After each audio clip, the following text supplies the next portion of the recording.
She never thought one night would change everything.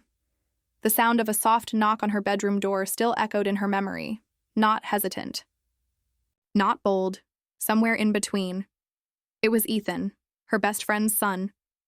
The boy she had watched grow up, suddenly standing there like a man, and when their eyes met, something inside her shifted, something dangerous, something she wasn't ready to face.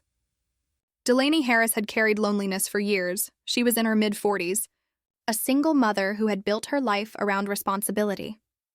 Her husband had left long ago, without explanation, and never looked back. Work, bills, exhaustion, those became her routine. Her best friend, Angelica, had been her anchor through all of it. But even the strongest friendships can't fill every empty space. Late nights often felt heavier, quieter, emptier. And then there was Ethan, Angelica's son. Delaney had seen him since he was a shy kid hiding behind his mother's leg. But now, at 18, he wasn't a boy anymore. He was tall, sharp-featured, and carried an intensity that unsettled her. She tried to brush it off. But sometimes, when he looked at her, she felt exposed, as if he saw something in her no one else did. It started subtly, little compliments, comments about her hair, her clothes. At first, she laughed them away, but slowly, she realized they weren't jokes. He meant them. And she didn't know what to do with that. Then came that night. It wasn't supposed to be anything more than a simple dinner. She and Ethan hadn't spent real time together in a while, so they went out, just the two of them. The restaurant was quiet, warm and filled with soft music. They talked for hours, laughing like old friends. For a while, she felt alive again. Like she wasn't just a mother or a tired woman trying to hold everything together. She felt seen, and it scared her. But then came the wine. She usually avoided drinking. But that night, she let herself relax. Ethan drank too. She noticed his shoulders loosen, his words become bolder.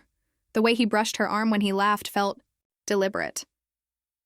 She told herself it was nothing, just the alcohol, just her imagination. But deep down, she knew better.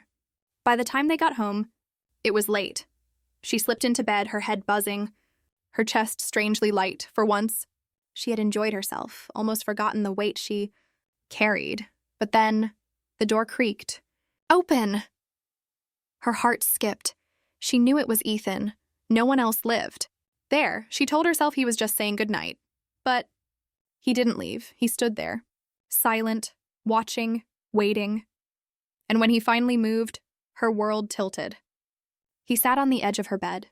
His voice was low, heavy with emotions she hadn't heard before. He spoke about his anger, his father leaving, the silence in his own life that was swallowing him whole, and she listened because that's who she had always been, the listener, the comforter. But this time was different. This time, the air between them felt charged. When his hand brushed against hers, it wasn't the touch of a boy seeking comfort. It was the touch of a man. Delaney froze. Her mind screamed at her to stop him, to remind him of the line that could never be crossed, but she didn't. She couldn't. Her fingers closed around his instead, and in that moment, she knew there was no going back. What followed blurred into a storm of choices she never thought she'd make. When it was over, Ethan left quietly, the door shut behind him with terrifying finality. She lay in the dark, staring at the ceiling, numb. No tears came, no screams, only silence, and the crushing weight of what she had allowed. The next days were unbearable. Every glance at Ethan reminded her of that night. Every silence felt louder, more suffocating. She couldn't face him. She couldn't face herself, so she avoided him. Left early, came home late, pretended not to hear his footsteps in the hall. But guilt always found her. Finally, she broke. She called Angelica, her best friend, his mother. Her voice trembled as the truth spilled out in fragments, not details, just enough for Angelica to know, enough for her to hear the horror in Delaney's voice. The guilt, the shame, the fear. Angelica didn't shout, didn't slam the phone down. She simply whispered the words Delaney dreaded most, "You both need help." But help was the last thing Ethan wanted.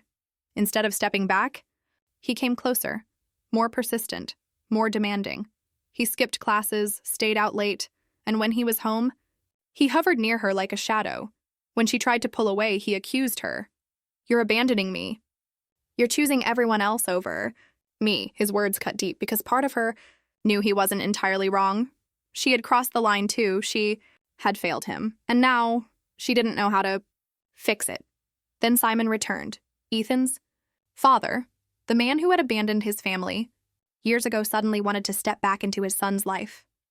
Delaney's chest burned with anger. How dare he show up now, after all the damage?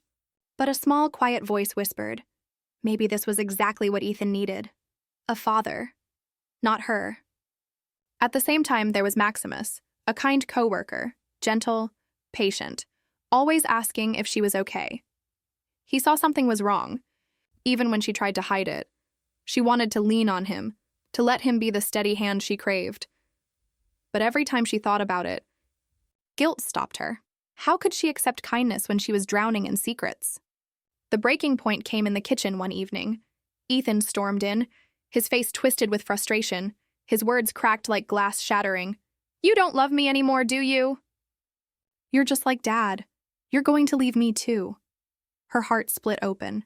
Tears flooded as she begged him to understand, begged him to believe she cared. But even as she spoke, she realized something awful. She had failed him, failed them both. Ethan's eyes hardened, and then he whispered the words that cut deeper than anything. "I don't know who you are anymore." That's when Simon appeared in the doorway, as if fate had chosen the worst possible moment. He froze, watching the scene unfold. Delaney wanted the ground to swallow her. The tension in the room was unbearable. Finally, Simon spoke, his voice calm but sharp. "What's going on here?" The dam inside Ethan broke. He shouted, accusations, anger, pain spilling everywhere. Delaney stood silent, too broken to respond. Simon stepped forward, firm. He told Ethan to stop, to breathe, and then he made an offer no one expected. "You need to come with me," he said. "You both need space. Time to figure this out." Delaney wanted to scream, "No," to keep Ethan close, but she knew Simon was right. She couldn't heal him. Not like this. Not when she was drowning herself. Ethan didn't argue. He just nodded, eyes down, and walked out the door with his father, leaving Delaney alone in the silence. The emptiness that followed was unbearable, but it was also the start of something. For the first time, she admitted the truth. She couldn't keep running. She needed help. So she began therapy. The words were heavy at first. Every confession felt like dragging knives across her skin. But slowly, piece by piece, she began to rebuild herself. She learned that guilt didn't have to be her identity, that healing meant facing the truth, not burying it. Maximus became her quiet anchor. He didn't demand explanations, didn't push for answers. He simply stayed, kind, patient, a reminder that maybe she still deserved more than the darkness she had chosen. And Ethan, he stayed with Simon. They began therapy too. It wasn't smooth. There were fights, there were silences, but it was a start. A fragile bridge between father and son. One that might hold, or might collapse, but at least it was being built. Delaney doesn't call this a happy ending. How could she? The scars are still there. The guilt still whispers in the quiet hours of the night. But there is something she hasn't felt in years. Hope. And maybe, for now, that's enough. If you've listened this far, put yourself in her shoes for a second. Imagine the weight of one mistake reshaping your entire life. Would you have been strong enough to stop it? Or would you have fallen too? Life doesn't always give us clean endings, but it does give us choices. And the hardest choice of all is to face the truth and still choose to heal. That's what Delaney is trying to do. And maybe, just maybe, that's why her story matters.